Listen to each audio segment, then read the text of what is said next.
Today, oil supplies about 40% of the world's energy and 96% of its transportation energy. 66% of global oil reserves are in the Middle East.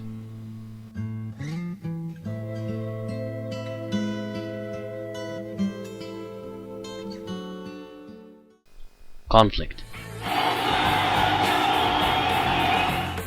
War.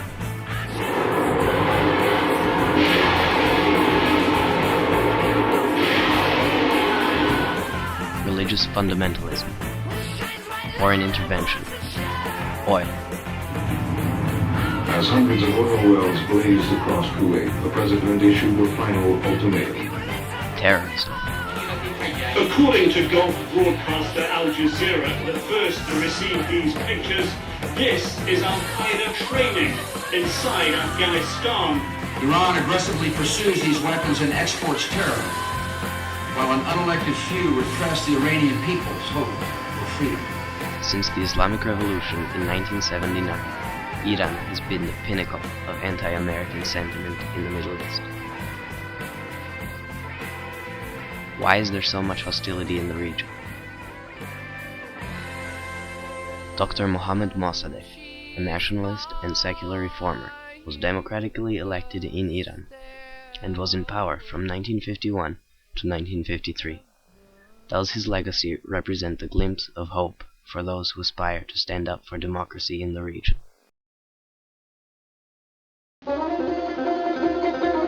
In the late 19th century, Persia, or Iran, was ruled by Shahs from the Qajar family, who were selling the country's resources to support their lavish lifestyle. In 1901, the British established a firm control of Iran by securing mineral and petroleum rights from Muzaffar al-Din Shah. The Persian constitutional revolution against the despotic rule of the Qajar dynasty led to the establishment of a parliament, the Majlis, in 1905. In 1925, Reza Khan deposed Ahmad Mirza, the last Shah of the Qajar dynasty, and was proclaimed Shah of Iran. He changed his name to Reza Shah Pahlavi, thus founding the Pahlavi dynasty. After the discovery of major oil reserves in Iran in 1908, the oil refinery at Abadan, founded and owned by the British-controlled Anglo-Iranian Oil Company, became the largest refinery in the world. The Anglo-Iranian Company employed Iranian workers who were poorly paid, while the British took the vast majority of the profits.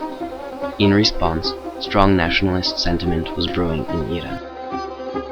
In March 1946, Abadan workers went on strike in protest of the extremely poor working and living conditions. In 1947, the Majlis passed a law that outlawed the giving of concessions to foreign powers. The creator of this law, and the man who finally stood up to British domination, was Dr. Mohammad Mossadegh.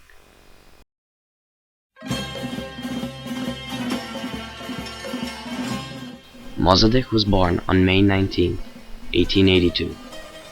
He engaged in Iranian politics in 1914, and his political base was democracy and secular nationalism, a platform that he supported for his entire life. He was strongly for Iran's independence and the removal of the British.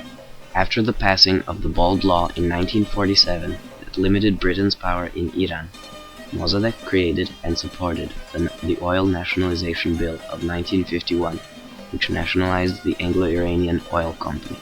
The Majlis supported the bill, and Mossadegh was elected Prime Minister. As Prime Minister, he planned social reforms that promoted equality, free elections, and Iran's self-sufficiency. This made him a hero among the Iranian people. Around the world, Mossadegh became a celebrity because of his fervent dedication to democracy and independent Iran. The British took the battle to the international community, arguing that the nationalization was illegal. Quote, "My countrymen lack the bare necessities of existence," end quote, Mossadegh said in his speech to the United Nations, standing up against the scepter of colonialism. Time magazine named him Man of the Year of 1951 and described him as the Iranian George Washington. The article continued, "In its leadership of the non-communist world, the U.S. has some dire responsibilities to shoulder. One of them is to meet the fundamental moral challenge posed by the strange old man, the man of 1951. The British were enraged by the loss of control of the Iranian oil. Churchill convinced Dwight D. Eisenhower's administration that without foreign protection, Iran would fall under Soviet rule. The Central Intelligence Agency, under Allen W. Dulles, was eager to stop the alleged communist threat. Dulles appointed Kermit Roosevelt, one of the CIA's most reliable agents, as the man to remove Mossadegh from power.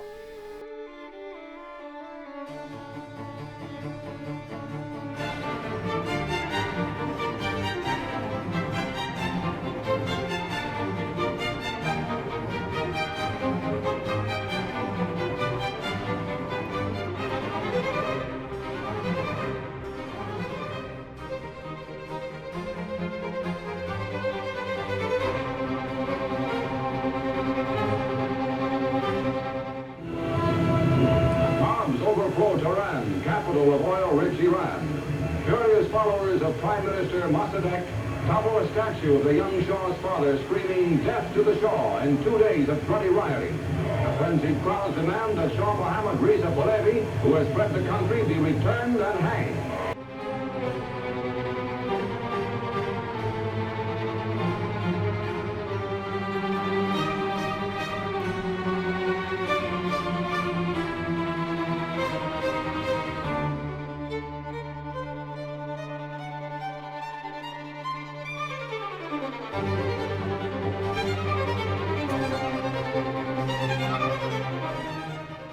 The Shah is welcomed home.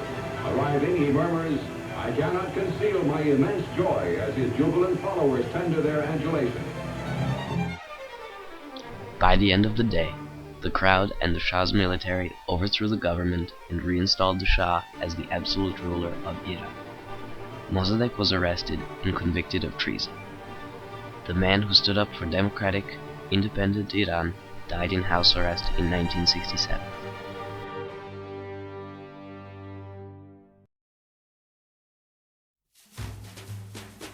There was growing despair and cynicism at home, both among the intellectuals and among the majority of the people. The intellectuals felt helpless against a plot hatched by two powerful international powers, and the divisions between them showed the ordinary people how ill-organized they were and how helpless small countries could be faced with a corrupt regime at home and its powerful backers abroad. Subsequent rigged elections meant that the ballot box lost the little respect that it had in the first place. People began to listen to other voices and seek other ways. Many oppressed Iranians turned to religious leaders, most notably Ayatollah Ruhollah Khomeini, as an alternative. On January 26, 1979, the Shah fled from Iran, and 2 weeks later, amidst an anti-Shah revolution, Ayatollah Khomeini returned from exile. He declared Iran an Islamic Republic and proclaimed himself supreme leader for life. In a period of 2 weeks, Iran went from an absolute monarchy to a radical anti-Western theocracy.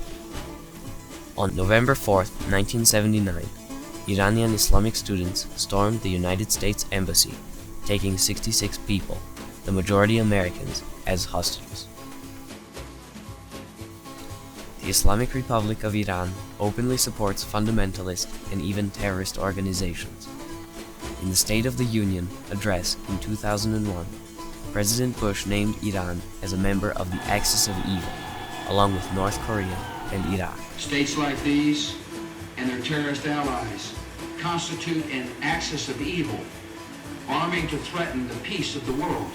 Iran's nuclear program is a cause for major concern in the world.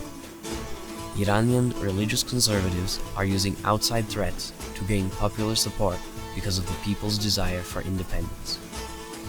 Stephen Kinzer, in his book All the Shah's Men, asserts that, quote, "It is not far-fetched to draw a line from Operation Ajax through the Shah's repressive regime and the Islamic Revolution to the fireballs that engulfed the World Trade Center in New York."